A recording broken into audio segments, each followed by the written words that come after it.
Well, good evening, everybody. Old Soul Poet here, and attempt number 2. And I thank you all for coming, all 3 or 4 of you. That's okay. This is how we start, right? I was going to do a podcast today from a cemetery. I was asked to go and assist a family, and it was the rain was terrible. It was coming down. And I had an umbrella, but I decided not to use it. And people were constantly trying to hand me an umbrella, and I thought, no, I like the feel of the rain. I want to feel it. And it was coming down. It was for real. But I just wanted to feel the rain. And I I love to think of it as, and I tell people, I said, nothing wrong with a little baptism. So I just was in the mood to feel the rain. I know I was getting wet and my clothes were getting wet, but I really didn't care. It felt good to feel the rain on my skin and feel the coolness of the water, even though it was hot outside. It just felt wonderful, and I love to do that. And eventually I accepted an umbrella because I don't think they could stand it, but I enjoyed it. And there's nothing better than I have an old barn here, and there's nothing better than going and sitting in the old barn, and it has a tin roof, and the sound of that tin roof and the rain is just amazing.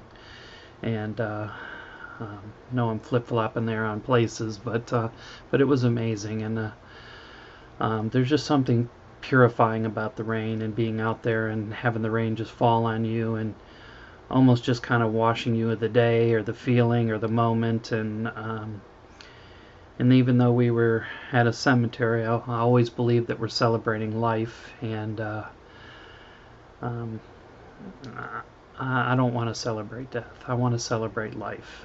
And I know death is there. I know what I do for a living, and certainly it's a big part of my profession, but I want to celebrate life, and that's what it should be. And the rain reminds us of that. It reminds us of celebrating life, and every now and then refreshing and renewing ourselves. And it almost seems like sometimes we're so afraid of the rain, and we shouldn't be. It's not bad to feel it, and don't always rush through it. Yeah, we may not look the best on the backside of it, but at the time, just appreciate and enjoy the feeling. At nighttime, look up in the sky, and if it's not raining, and look at the stars and look at the sky. We so often get lost in our electronics, and we get lost in technology, and we forget about the beauty that's out there. Long time ago, people used to sit perhaps by a fire, perhaps just in the quiet of the night or a full moon, and talk and think, and thinking, look up into the stars in the sky. I think we lose some of that these days. We lose it in our technology. We lose it in our cell phones. We don't appreciate life, not technology in life, but life. Being able to take a deep breath and being able to see the stars in the sky or feel the rain on our skin. And we almost become overprotective of ourselves now. We're so worried about protecting ourselves, and instead of being a little bit vulnerable. And I mean, I know that sounds silly with rain and stars in the sky, but when's the last time you just walked outside and looked up and just stared in the sky for, I don't know, a minute, 2 minutes, maybe? When's the last time when it was pouring rain you just went outside and felt the rain? Hair, whatever. See my hair today? It's all over the place. What little hair is there. But it didn't bother me. And it just felt so good to just feel that water just dripping all over me. I made people nervous. I did. And I did accept the umbrella eventually. But I just was really enjoying it. I refused it a couple times, and then they just I couldn't take it anymore, so I gave in, and I took the umbrella. But life is so short. It's so it doesn't matter if we live a day or we live 100 years. It's so short, And every now and then, just take the time to go back and just take a breath and feel the rain and the sunshine and look at the stars. And my eyes are getting older and older, and it's hard to see the stars. And where I live, it's certainly not where it used to be, where I lived in the country, and Dad would take us out on the pickup truck, and we'd lay in the bed at night and watch the satellites and the stars, and it was just so crystal clear. But street lights have taken the place of those, and city lights have kind of taken off that we can't even look up and see many stars anymore. We see a few, we see the bright ones, but we don't have pitch black anymore. One of the things, I know there's no blessings when a hurricane hits, and where we live, we certainly are subject to those. But when Isabel hit down here and hit us hard, and we were without power for 5, 6, maybe 7 days, you could see the stars, and you could see the sky, and you realize that there's something bigger than you out there, whether you call that something a creator or God, however you go there. You just knew there's something bigger. And how often now we get lost in technology, the technology I'm looking straight into now as I talk to you. It's easy to do. It's easy to pick up your phone as soon as you get home, or get on the computer as soon as you get home. I still love to write all the time, and when I write in a journal. I have oodles of journals around here. In fact, when I first started publishing my poetry, a girl that I was dating at the time had rounded up all my journals and napkins and scrap pieces of paper, and believe it or not, back then she hand typed, oh my gosh, probably 400, maybe 500 of my poems, hand typed them. It was such a gift and a blessing, and that's how I started to decide that I wanted to go ahead and put some of it in a book. No, nothing fancy. I think my mother's the only one that ever bought a copy, but I think I'm 7 millionth on the bestseller list at Amazon, and that's okay. I didn't write it for fortune or fame. I wrote it to, I guess, archive my thoughts and my words and be able to reference them again, and just know that they're out there somewhere, and maybe if they, I don't know, touch the lives of even just one person, it's worth every moment of it. Same with my thoughts. I do have a Facebook page called Old Soul Poet, and I write a lot of my thoughts there, thought of the day. I don't get a chance to do it every day, but I do it a lot of days, and it's I don't think about it ahead of time, and I just do what feels right in my heart, and same with my poetry and my journals, and I just love to write. I love to meditate. I love to pray. I love to write. I contemplate so many things in life. I'm an insomniac, so I'm awake 1, 2, 3 in the morning, and I do not like mornings.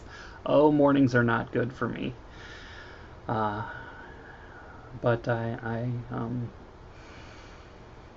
gosh, it's life is beautiful, and we never were promised an easy life. There's no such thing as an easy life. It's life, and we have good days and we have not so good days, and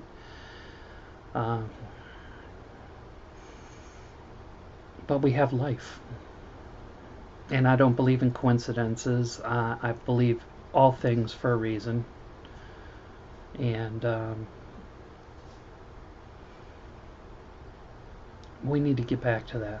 We need to get back to appreciating life. Technology is beautiful. It allows me to communicate with you. It allows me to call my family members. I call my mom every morning just to say hello, even if it's just 30 seconds. I'm able to do a lot of those things. It looks like I ate some peanuts or something. I got it on my shirt, and I can't tell. The camera's opposite of what I'm doing, so sorry about that. Weight. I am working on my weight. Um, so trying to drink plenty of water and do some walking and stuff, but it's been really rainy here lately. But take some time and celebrate life. And as I get more into doing some podcasts and some of these videos, I'm not sure I'm comfortable going completely live. So this is pre-recorded, but I'm not going to edit it. You're going to get it as it is, just like the first video I did. And I'm just going to talk to you. And you're welcome to comment. You're welcome to share. Forgive my phone. I meant to silence that before I started.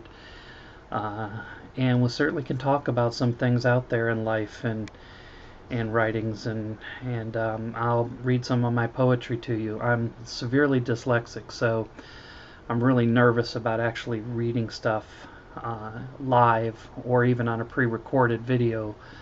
I stutter and I really fall apart on my words. I think that's why I love poetry so much, because it allows me to be able to express myself in very short, brief sentences or lines or stanzas, and I think I've used that a lot to compensate for being so dyslexic.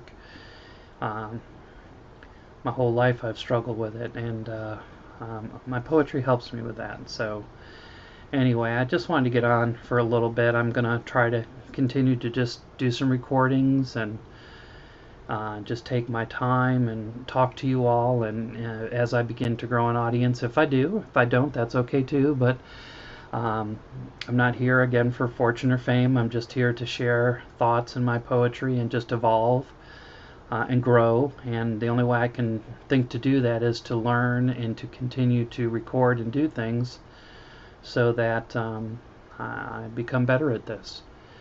And so I'm going to continue to try to do that. And if my voice is too soft, I apologize. I'm very soft-spoken. I listened to my first recording and it was really hard to hear myself, so I had to turn up the volume and put my external speakers on because it was hard to hear myself. But I just really appreciate it. I appreciate the one or two folks that are out there following me, and leave me some comments, share some things with me, and I'll talk about those things, and we'll talk about love and life and death and dying if we need to, or I keep things very general context. I usually use the word creator versus other words because I know in my Facebook page with all my followers that, or readers I should say, they come from all over the world, so I try to be respectful of that and respectful of their faiths too. I have been exposed to a lot of different faiths, and I find beauty in each of them. And I enjoy that because then it allows me to question where I am and to study and to learn, and I think that's just amazing. So I embrace that. And as a funeral director, I've learned to embrace a lot of those things because I need to be able to help people, and the only way I can help them, especially at a difficult time in their life, is by learning and growing and understanding their faith and where they come from too. And that just makes me a better person. I'm not afraid of it. I don't feel like I'm in competition for it. I believe that's a very private thing, and I'm certainly not here to impose on anybody else, but I'm not here to disrespect anybody else either. As long as your faith does not hurt or harm somebody, and then we'll be good. And we can talk about those things. I love to talk. I miss talking, especially with all this COVID. So I am not short for words once I get more comfortable with being on something like this, a live, pre-recorded stream. But I will publish this momentarily, unedited. I'm not going to edit my videos. I think I'm going to do some outlines for podcast and things like that, so I'm going to try to find a way to pin something up here on the computer so that I can read from it. But with my glasses, with the glare, as you can see the glare, and with my dyslexia, it's going to be a challenge, but we're going to give it a shot. So I appreciate you guys looking in. I would love to hear some things, even from the one or two people that are out there. Just give me some thoughts or ideas on what to talk about, and I'll begin reading some of my thoughts and my poetry as I get more comfortable. I might have to rehearse some of my poetry and my thoughts that I've already written, just because, again, it's very difficult for me to sight read. I was a theater major in college, and it was hard for me because I could never sight read, and I ended up doing a lot more things backstage, which I absolutely loved and adored doing. But I failed a lot of auditions because I just couldn't sight read.